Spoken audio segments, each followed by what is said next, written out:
이 소설 내에서는 가족 내에서도 젠더적인 문제에 대한 암시가 좀 있습니다. 아까 뭐 저희 앞에서 좀 장난스럽게 아담이 왕따였습니다 뭐 이런 얘기를 했는데, 근데 이 소설의 재판 과정을 지켜보면은 딸 스텔라하고 어머니 울리카 사이에서의 유대, 그리고 또 아미나와의 유대도 있습니다. 근데 아버지 아담은 좀 소외되어 보이기도 합니다. 그리고 나아가서 이 소설의 제목 거의 평범한 가족도 좀 암시적이기도 하고요. 자, 이 가족 관계에서 이 소설이 뭘 얘기하고자 하는지에 대해서 한번 이야기를 나눠보도록 하겠습니다. 박건우. 일단 아버지가 왕따인 거는 거의 기정사실인 것 같고요. 근데 사실 일장에서는 네. 엄마가 이 둘의 관계에 개입 못하고 그쵸, 소외된 것처럼 것처럼 보이죠, 그렇게 그게 이제 아버지의 어떤 무신경함을 보여주는 그런 점. 전혀 이 분위기 파악이 안 되는 남자, 약간 한국 가장의 모습 같은, 이게 한국만의 문제가 아니구나, 전 세계적인 문제구나. 중년 남성들의 어떤 무신경함을 보여주는 거고, 또 딸이 원하는 것은 다른 거였는데 자기가 좋아가지고 막 스쿠터 사주잖아요. 그것도 나중에 이제 딸의 입장에서 보면 너무 실망스러운 거였는데 그래도 고마움을 아빠한테 표현한 것에 대해서 아버지는 내가 스쿠터를 이렇게 사줬는데 딸이 이렇게 시큰둥하게 반응한 것에 대해서 또 실망감을 앞에 표하고, 그러니까 이런 것들 보면 왕따 당할 만하다, 이 아버지라는 사람이. 그리고 바람 필만 하다, 부인이 같이 살아주는 것만 해도 보살이다. 푸어 아담. 그러니까 그런 어떤 무신경한 남성을 등장시키는 것 자체가 나는 요즘에 어떤 시대 정신이고 콘텐츠에 자주 등장하는 어떤 장치인 것 같아요.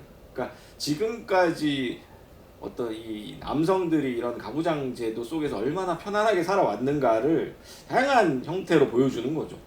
이런 서사 속에서. 그래서 그런 부분들을 어떤 굳이 어떤 프로파간다로 얘기하는 것이 아니라 이런 이제 어떤 서사를 통해서 어떤 가부장제 속에서 남성들이 얼마나 지금까지 무신경하게 살았는지, 일상적인 감정적인 어떤 교류 없이 그렇게 살아왔는지를 설득력 있게 보여주고 있다라는 점에서 저는 이 아버지의 서사가 앞부분에 배치된 것이 굉장히 좀 전략적인 선택이었고 잘 이 소설 속에서 유기적으로 작동을 하고 있다고 생각합니다.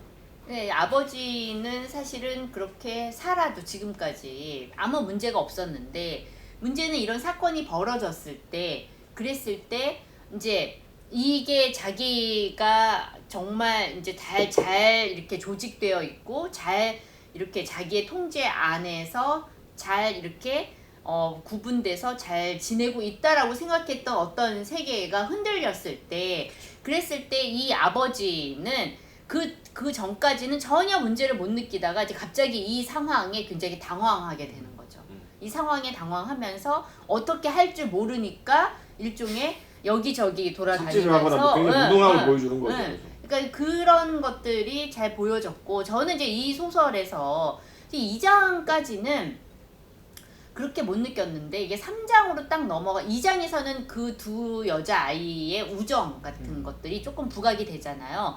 그리고 이 스텔라의 그러한 그 어떤 통제되지 않는 어떤 부분들이 굉장히 이제 두드러지게 보여졌다면, 이게 3장에 가서는 아까 이제 앞에서 얘기한 것처럼 새 여성이 일종의 보이지 않는 어떠한 유대감을 형성하게 되는 거거든요.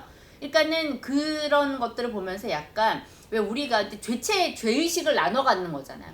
그러니까 어떻게 보면 세 사람이 그 죄의 비밀을 서로 공유하고 죄의식을 나눠 가지면서 그 유대감이 형성이 되는 건데, 이게 바로 전형적인 토템과 타부에서 프로이트가 얘기했던 아버지를 살해하고 그 나머지 그 형제들이 아버지의 그 살부를 했던 그 형제들이 그 죄의식을 공유하고 그 다음에 죄를 나눠 가짐으로써, 그러면서 뭔가 그들만의 법과 질서, 문명의 어떤 길이 만들어지게 되는 그러한 어떠한 그 인류 문명사에 관한 어떤 가상의 시나리오를 연상시킨다. 그러니까 어떻게 보면 여기에서는 그것이 여성을 뭐 그게 딱 똑같이 뭐 유비적인 것으로 볼 수는 없지만, 어쨌든 거기에서는 이러한 시나리오가 이 여성 엄마를 중심으로, 왜냐면 이 엄마, 근데 이때 엄마는 누구를 죽이냐면 크리스토퍼 올슨이라고 하는 그런 남성을 그쵸. 이제 죽이는 건데 엄마가 죽이진 않지만 엄마는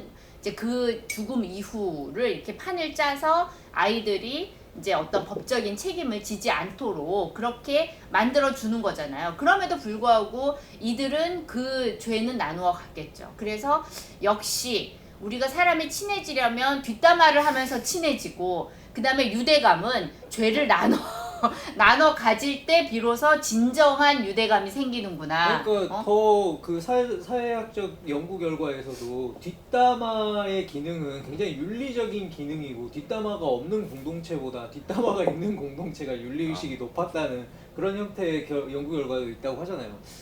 방금 말씀하신 프로이트 토텐과 터부 이야기하셨지만 저는 그냥 딱 봐도 오이디푸스 컴플렉스의 어떤 변형이라는 느낌이 딱 드는 거죠. 우리가 흔히 알고 있는 오이디푸스 컴플렉스는 이제 아이가 특히 아들이 어떤 방식으로 이제 어머니하고의 이자 관계에서 아버지의 출현을 통해서 새롭게 삼자관계로 구도가 재편되고 오히려 어머니와의 이자 관계에 대한 아버지에 대한 어떤 질투라던가 아니면 살부 충동이라던가 뭐 이런 것들 안에서 사실은 아버지를 극복하기보다는 아버지에 대한 어떠한 롤모델, 대타자화를 통해 가지고 사회에 적응해 나가는 이 사회화 과정을 어떻게 보면 이 가족이라고 하는 모델을 통해 삼자 구도의 모델을 통해서 압축한 가족 게 로망스. 네, 프로이트의 가족 로망스라는 개념으로 발전을 한 건데 이 이야기 같은 경우에는 그런 어떻게 보면 남성적 가족 로망스의 이야기를 이제 뒤집어서 보여주는 오늘날의 또 하나의 어떻게 보면은 이 변형된 가족 로망스라고 말할 수 있을 것 같다는 생각도 들고 그래서 이 아버지 입장에서 아버지가 얼마나 사실은 내가 지금 이 대타자로서 집안을 통제하고 그러니까 또 다른 대타자인 어떻게 보면 신에과의 관계성이 중요한 거잖아요. 이 사람은 자기가 어떻게 목사로서 신에게 이렇게 부끄럽지 않은 삶을 살 것인가. 그 주변에서 이제 경찰이었나요? 이야기할 때 아우 가장 아담은 정직한 사람이고 가장 정직하다고 평판이 높다. 그 순간 위증을 하는데 침을 꿀꺽 삼켜야 되는 이런 어떻게 보면 아버지는 자기의 어떻게 보면 이 롤모델 대타자하고의 관계성을 부정하면서까지 가족을 지키려고 하는 되게 어떤 그런 모습을 보여주는데 전형적인 모습이죠. 어떻게 보면 우리가 알고 있었던 가족 로망스의 아버지가 마땅히 해야 되는 그 역할을 하는 건데 그게 제대로 맞물려 돌아가지 않는 상황을 여기에서 연출을 시켜주고 반대로 어떻게 보면은 이 아버지에 대하여 강력하게 결속되어 있다고 생각했던 딸. 근데 이 딸의 입장으로 이제 넘어가면서부터 아버지가 가지고 있었던 모녀 관계에 대한 이 추상적인 환상이 이제 와장창창 무너지게 되는 과정들을 거쳐서 결과적으로는 마지막에 보면은 사실 저는 이 모든 이야기가 딸과 어머니의 관계 개선 이야기라는 느낌이 드는 거죠. 처음에는 굉장히 어머니가 소외되어 있고 딸과의 관계에서 원만하지 않았다라고 느끼는 그런 자의식들이 이 위기를 통해서 개선되어 가는 과정. 그래서 마지막에는 딸은 어머니와 포옹해야 되는 거죠. 일종의 이제 이게 죄에 대한 대속이고 뭐 일종의 기독교적인 어떤 성찬식이라고 했을 때에 일반적으로 우리는 하나님 앞에서 죄를 고백하고 아버지 앞에서 무릎을 꿇어야 되는 건데 여기서는 이제 스텔라는 어머니와 화해하고 어머니에게 어떻게 보면 이 죄를 나눠 가지는 방식으로 변화가 일어난단 말이에요. 이 이야기가 되게 정말 좀 저는 의도적으로 겨냥된 기존의 기독교적 가족 로망스의 현대적 약간 이탈이다. 약간 이런 방식으로도 요약이 가능한 것 같아요. 젠더의 상징 질서로 본다면 이제 이 소설의 전반부와 후반부 확 나뉘죠. 전반부에서는 여정녀예요. 여성들의 적은 여성으로 그려져요. 그러니까 딸과 어머니의 관계도 굉장히 서먹하거나 아니면 갈등적이고 오히려 아빠가 딸을 훨씬 사랑하고 딸과 굉장히 살가운 그리고 어머니는 거기에 오히려 소외감을 느끼거나 이런 부분들이 이제 도드라지게 일부러 그렇게 배치를 하죠. 작가가. 아빠가 되게 혼란스러워하잖아요. 내가 분명히 피 묻은 블라우스 감췄는데 이거 어디 갔어? 왜 올리카는 딸이 지금 이렇게 부검되어 맞아요. 있는 상황에서 나처럼 열심히지 않은 거야? 너무 엄마로서 그런 문제가 있는 거 아니야? 이렇게 되는. 스텔라와 아미나도 한 남자를 사이에 두고 경쟁하는 관계. 계속 그게 중반부까지 이어지는 갈등 구도이기도 하고 또 다른 여자들도 등장을 하죠. 근데 그 모든 여정녀 관계들이 마지막으로 이제 가면서 여돔녀가 되죠. 여성을 돕는 여성. 아 그런 말도 있어요. 여돔녀? 여돔녀라는 말을 씁니다. 많이 씁니다. 여정녀가 아니라 여돔녀다라는 얘기를 많이 하거든요. 요즘. 그러니까 여정녀의 서사라는 것이 전형적인 이제 가부장제의 안티페미니즘 서사에서 여자들의 적은 여자지, 된장녀의 적은 된장녀, 더 큰 된장녀, 뭐 이런 김치녀, 뭐 이런 얘기를 하잖아요. 그러니까 그런 악의적인 서사에 맞서는 대안적인 서사로서 여성들을 돕고 감싸고 연대하는 그런 커뮤니티로서의 어떤 자매적인 결사라든가 연대를 보여주는 방식, 여돔녀의 서사들이고, 그런 것들을 나름 굉장히 이제 영리한 방식으로 뒷부분에 배치를 해서 결국은 여돔녀의 서사로 쫙 모아지잖아요. 그러니까 그런 것들이 되게 노련하다. 그리고 이게 바로 글로벌 트렌드다. 글로벌 트렌드입니다. 이게 여정녀 서사를 여돔녀로 바꾸는 것이 글로벌 트렌드라는 거죠. 네. 근데 저는 이거 보면서 약간 결이 좀 다른 얘기인데 요즘 부모라는 생각이 좀 많이 들었어요. 특히 우리나라도 이제 단군 이래 제일 많이 배운 부모 세대가 등장을 했잖아요. 그러니까 제가 뭐 고등학교나 뭐 대학교에서 강의를 하면서 느끼는 건데, 부모가 자식에 대한 통제력이 그 어느 때보다 높은 시대인 것 같아요. 그러니까 우리 때는 뭐 어쨌든 부모의 학력이 우리보다 낮았거든요. 그래서 어릴 때는 뭐 저 패고 기르긴 해도 어느 순간 가면 부모들이 찍소리 못하는 시기가 와요. 근데 요즘은 그렇지 않은 것 같아요. 뭐 서희초 뭐 그런 사건도 봐도 이게 다 자식에 대한 자기 통제력을 높이려고 하는 끊임없는 시도들이고, 니네가 뭐 어떻게 했는지 나는 다 알아잖아요. 요즘 부모들은. 다만 이제 좁혀진 않는다. 조곤조곤 얘기하고 정신과에 보내고 약물 치료를 하는 건데, 좁히는 방식이나 조곤조곤 얘기하는 방식이나 정신과에 보내서 약물 치료하는 방식이나 둘 다 일정한 어떤 틀이 있는 거고, 거기에 이제 자녀들을 꼬린시키려고 하는 수단들이잖아요. 그거를 좁히는 거나 요 목사처럼 설교를 하고 말 안 들으면 정신병원 보내고 말 안 들으면 약 먹이고 하는 거나 그게 뭐가 다르냐는 거죠. 근데 이게 제가 볼 때는 훨씬 교묘한 방식이 이루어지는 거예요.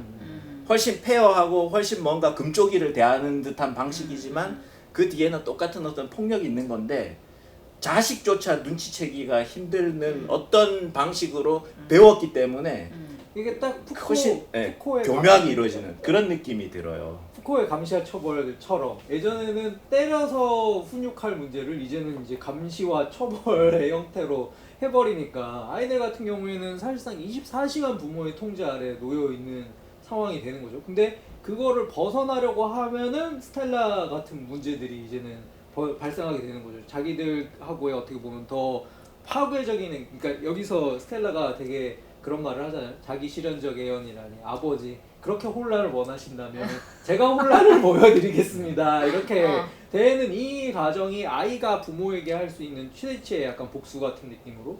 그 여기서 보면 엄마 아빠 아이가 여행을 가나 뭐 그런데 딸이 친구랑 논다 그러니까 서운해하잖아요. 이게 좀 다른 풍경. 우리 때는 나가 놀아라가 일상적인 얘기였는데 요즘은 나가 놀아라가 아니에요. 가급적 이 안에서 놀아. 친구는 그냥 내가 허용해준 그 시간에만 만나고 가급적 우리랑 놀아요. 밥 안 줘도 되는 네. 시간에 친구 불러. 그러니까 이게 꼭 이 스웨덴 부모만 아닌 것 같아요. 우리도 가만 보면 부모들이 기본적으로 이 자식주의, 가족 그 자식과의 시간을 늘린다는 명분하에 나가 놀라는 얘기를 잘 안 하는 것 같아요. 스웨덴은 잘 모르겠는데 이번에 이제 서희초등학교 그 교사 자살 사건이나 이런 비슷한 사건들 막 터지면서 예전에 나왔던 논문 하나가 조명을 받았어요. 80년대생 학부모에 대한 논문이 있어요. 80년대생 학부모가 굉장히 특이하다. 자식 교육에 있어서. 그래서 소위 말하는 일본에서 얘기하는 몬스터 페런츠라고 부르는 아주 갑질하는 부모, 이런 것들이 한국에서는 이제 80년대생 학부모들의 그 70년대생과 전혀 다른 어떤 양상이 보여진다라는 걸 이제 논문으로 나왔고, 책으로도 있더라고요. 제가 방금 찾아본 게 이제 그 책인데, 80년 학부모들 당신은 누구십니까? 라는 책으로 나왔는데, 이제 그런 것들 이게 언제 나왔어요? 2010년대 후반에 2010년대. 그래서 80년대생 그 학부모들이 자신이 학교를 다녔던 시기에 선생님과의 관계라든가 학교의 어떤 분위기하고 지금 제 자녀를 양육하는 과정에서 학교의 분위기가 너무 다른 거예요. 그 어떤 인지 부조화 상태에서 자신이 자녀한테 이제 엄청난 자원을 투여할 수 있는 그런 상황에 처한 학부모인 것이고, 70년대 학부모 면모들과 다른 어떤 면모들이 이제 보이기 시작을 한 거죠. 과도한 어떤 간섭이라든가 자녀에 대한 어떤 자녀 행동 반경을 자기가 다 통제해야지 된다는. 그리고 테크놀로지적으로도 그게 가능한 그러니까 뭐 핸드폰이라든가 이런 것들이 이제 자유롭게 쓸 수 있는 상황이 된 거예요. 70년대생은 그때만 하더라도 이제 그런 어떤 핸드폰이라든가 이런 것들을 자녀들에게 다 100% 지급을 안 되는 시기였기 때문에 그게 안 됐는데 지금은 정말로 글자 그대로 일거수일투족을 다 통제할 수 있는 기술적인 상황이 되기 때문에 사실은 80년대 학부모들이 굉장히 이 다른 모습들을 보인다라는 것들인데 저는 밀레니얼 세대로서의 다른 나라의 학부모들도 좀 달라지지 않았을까? 과거의 학부모들과 여기서도 여기서도, 스텔라의 네. 핸드폰이 굉장히 중요하잖아요. 부모는 계속 핸드폰으로 자녀의 위치 추적을 하려고 하고 뭐 응답을 요구하고 여기서도 굉장히 중요한 장치로 등장하는 핸드폰이거든요. 사건 내에서도 이제 그 스텔라가 자기 친구가 보낸 게 아니라는 사실을 알게 되는 것도 핸드폰 문자 텍스트였고 핸드폰을 숨기고 없애는 것도 이제 그 울리카가 나중에 했다라는 사실이 밝혀지고 법정 증거로서 법정 문자. 증거로서 가장 중요한 증거가 핸드폰이 된 거잖아요. 그러니까 그것이 자녀를 통제하는 수단일 뿐만이 아니라 어떤 진실을 가리는 수단이기도 하고 이 플롯 내에서도 굉장히 중요한 기능을 갖고 있는 장치가 되는 거죠. 그래서 제가 느낀 건 이게 아담만이 특별한 부모는 아니라는 생각을 전 많이 했고 아담이나 디토나 사실은 이제 둘 다 아담은 스텔라 아빠고 디토는 아미나 아빠인데 둘 다 통제에 실패하거든요. 사실은 아미나는 착하게 큰 것 같지만 사실은 결국은 그걸 통제할 수는 없어요. 디는 네. 반대로 너네 딸 때문에 우리 딸이 이렇게 우리 딸이 되잖아. 지금 인생이 지금 지금 의사 돼야 되는데 의사 되고 무슬림의 딸이지만 어. 아미나는 그렇게 안 산단 말이에요. 부모 앞에서는 모범생이지만 결국은 이 둘은 자기들의 연대를 택해버리잖아요.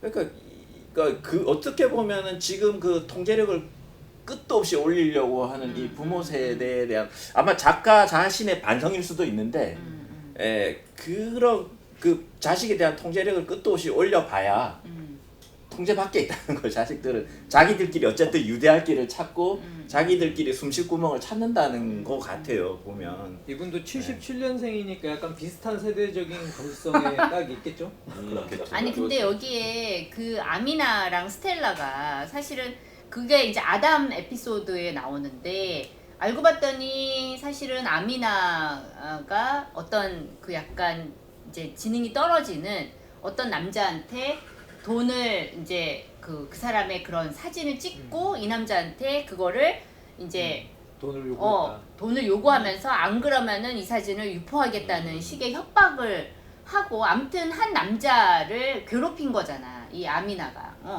그러니까는 사실 이제 그런 일을 얘네들이 저질렀고 그리고 그런 점에서 이 아미나라는 인물이 사실은 그렇게 겉으로 보이는 모범생이나 이런 것만은 아니다. 그리고 어떻게 보면은 그 크리스토퍼 올센과의 만남에서도 사실은 그게 명확하게 드러나진 않지만 스텔라보다 자기가 먼저 만났는데 스텔라를 만난 거죠 이 남자가. 그리고 자기는 거기에서 소외가 되고 그리고 나중에 다시 이 남자를 만나게 되고 그래서 이러한 어떤 그런 문제들 거기다가 이 둘이 또 이제 각각 강간을 당하는데 근데 이 강간을 당하는 어떤 이 상황에 대한 이 설명도 사실은 좀 모호한 거예요. 그러니까 스텔라가 강간을 당하는 거는 얘가 그 아버지에게 어떠한 복수를 하기 위해서 혹은 아버지를 아까 혼란을 주기 위해서 자기가 꾸민 어떤 상황이고 연출인데 거기서 얘가 그냥 막판에는 원치 않았는데 이제 강간을 당한 거고 그 다음에 아미나 같은 경우에는 그 남자와 키스를 하고 그 다음에 그 남자한테 엄청 애정을 느꼈는데 근데 이 남자가 이 여자애를 섹스를 하려고 하고 거부를 했는데 어쨌든 강간을 당한 거잖아요. 그러니까는 우리가 이제 생각하는 것처럼 이게 강간이라고 하는 이 상황이 그렇게 되게 간단하지가 않다. 그렇게 완벽한 100%의 강압적 폭력 속에서 수행되는 것은 아니다. 그러니까 근데 우리가 흔히 이제 강간이라고 하면은 딱 그런 거잖아요. 그냥 그 일제 시대 말에 그렇게 끌려간 위안부로 끌려간 소녀들 거기서 이제 일본 군인에게 강간당하는 소녀들 완전 100% 억압적인 어떤 상황 속에서 그런데 이러한 그 관계 속에서 사실은 어디까지가 허용 가능한 존인지 영역인지 어디서부터는 허용할 수 없는 부분인지를 사실은 누구도 모른다는 거예요. 어떤 상황 속에서 어떤 경우에는 그게 허용되기도 하고 어떤 경우에는 허용되지 않기도, 어떤 경우는 그게 법적으로 문제가 되기도, 어떤 경우는 문제가. 그러면 아미나가 그 남자를 그렇게 이제 그런 사진을 찍고서는 그 남자를 협박한 그 사건의 경우는 이거는 어떻게 그냥 그 10대의 일탈 청소년 막 이렇게 질풍노도의 청소년들이 할 법한 어떠한 문제적인 어떤 행동이냐, 법적인 문제는 아니라고 보는 거냐. 사실은 그런 것들이 좀 복잡한 부분들을 분명히 다루고 있다는 거예요. 그리고 아까 죄와 벌에서도 어떤 사람이 죽을 만한 사람인데 그 사람을 죽였을 때 과연 그것에 법적인 책임을 물을 수 있느냐. 그러니까는 이 소설이 사실은 겉으로 보기에는 이러한 가족에 대한 가족의 관계라든지 아니면 그 안에서 여성들끼리 연대하는 부분, 아버지가 소외되는 문제. 왜 갑자기 배가 고프지? 근데 이제 그런 얘기를 다루고 있기는 하지만 그런 식의 문제들, 어떤 감정의 영역 안에서 어떻게 뭔가 우리가 여기서 손을 뻗어야 되는 건지 발을 뻗어야 되는 건지 그런 것들이 상당히 복잡해졌다는 거예요. 어떤 면에서 보면 이게 단순하지가 않다. 근데 이제 문제는 아까 이제 배상민 형도 말씀하셨던 것처럼 이게 고학력자 부모들이 그거를 정답을 다 알고 있지 않다는 거. 그리고 통제할 수 없는데도 자꾸 통제를 하려고 한다는 거. 그러니까 이 상황들이 아이들에게는 더 큰 어떤 스트레스나 이런 어떻게 보면 일탈과 혼란을 만들어낸다라는 것도 이 소설에서는 좀 주요한 이야기인 것 같아요. 그래서 우리가 지금 사회적인 문제로도 직면을 하고 있지만 부모는 자기의 아이의 악함을, 자기 아이의 일탈을 전혀 직시하고 받아들이지 못하잖아요. 우리 아이는 왕의 DNA를 가지고 있는 아이다. 어찌해요 그럼. 그러니까 이런 방식으로 하는 것 자체가 어떻게 보면 부모한테는 자기 방어, 회피용의 이야기이면서 아이에 대해서는 어떻게 보면은 사실은 소외시키고 얘네들의 본질이나 얘네들의 어떤 문제 같은 것들을 함께 공유하려고 하지 않는 이제 태도들이니까 그게 이제 더 큰 문제를 낳는다라는 거를 어떻게 보면 이제 아담을 통해서 좀 적극적으로 되게 보여주고 있고, 그거를 이제 올리카를 통해서 만회를 한다는 거, 그게 이제 이 소설에서의 가족 부도의 문제가 되는 거죠. 근데 마지막에 이 아담이 뭔가 이 올리카가 아담 얼굴을 봤는데 뭔가가 부서진, 망가진 것 같다는 식의 표현이 나오거든요.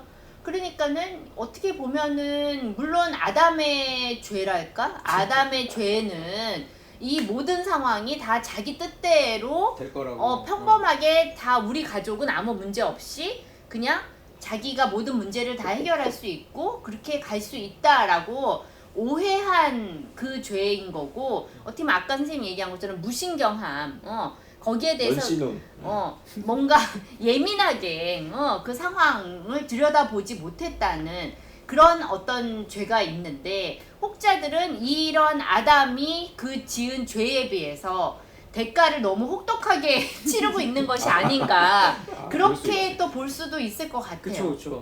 그러니까 그런 식의 좀 질문을 던진다는 거죠, 이 소설이. 그러니까 구체적인 부분들에서 좀 우리한테 좀 그런 식의 질문들을 던지고 약간 있다. 에필로그 형태로 이 가족의 마지막 제 뒤에 얘기를 다룬다면 결국은 이혼하지 않을까. 이 부분은 아담이 뭔가 부서진 다음에 이제는 회복이 안 되는, 더 이상 붙여지지 않는. 그래서 아담은 다시 이제 신을 버리고 무신론자가 되는 그런 결말로 가지 않을까 싶어요. 너무 불쌍하다. 너무 가혹하잖아요. 이래저래 최종 승자는 올리카인 거예요. 근데 이제 그 좀 어떤 면에서는 좀 아담한테 좀 가혹한 결말이다. 사실은 이 3부가 그런 생각이 들고, 이미 사실은 국권이라는 게 많이 이렇게 땅에 떨어졌잖아요. 그런데 거기서 더 떨어뜨리고 있다. 아담이 일종의 대속을 해야 되는 거죠. 이제 그동안 아담이 저지른 좀- 남성들의 잘못을 네가 대속해라. 희생양이에요. 약간 희생양 그러니까 같은. 아담이 오명을 뒤집어 쓰는 길을 택함으로써 뭐 자기의 그거를 사실은 대속 근데 이 대속군 대속인데 제가 생각할 때 그거예요. 부모가 자식에 대해서 할 수 있는 건 이거밖에 없는 거예요 사실은. 통제는 어차피 안 되는 그 거고 죄를 책임지는 거밖에 책임지는 없는 거. 거예요. 예, 그러니까 책임을 지는 최종 형태로서 법정에 서는 거잖아요. 그리고 자기가 평생을 믿었던 신에 대한 배신을 배신을 택함으로써 자식의 모든 걸 책임지는 거잖아요. 아담이. 아니 근데 아담의 위증은 드러나지 않았지만 올리카가 변호사인데도 자기 딸이 강간당한 거를 이렇게 경찰에 신고하지 않고 그거를 이렇게 사회적인 문제로 만들지 않은 법적인 그런 걸로 끌고 가지 않았다고 얘가 마지막에 얘기를 하잖아. 그렇기 때문에 근데 이제 그것도 아미나를 통해서 증언이 돼버렸기 때문에 이제 아담의 사회적 위신은 박살이 나겠죠. 그렇지 아담도 박살이 나긴 하지만 변호사로서 이 또 올리카의 그런 사회적 위신도 떨어지는 건 마찬가지. 근데 사회적 위신이 똑같이 떨어졌지만 그 데미지는 이 올리카보다는 아담이 더 크게 받는다는 거예요. 목사와 변호사의 차이가 있습니다. 그리고 이제 결국은 이제 아내가 바람을 폈다는 사실도 알게 되고 그러면서 이제 이 풍비박산이 나겠죠 이 가족. 아담이 한국 오면 돼요. 왜? 한국에서 목사로 또 훨씬 많은 돈을 여기는 벌면서 이제 굉장히 많은 이제 전과가 있어도 목사를 다 할 수 있기 때문에 이런 발언은 그렇군요. 네, 알겠습니다. 이 소설에 있는 가족 얘기까지 한번 나눠봤습니다. 그럼 마지막으로 이 소설 추천하는지 비추천하는지 이야기를 들어보고 끝내도록 하겠습니다.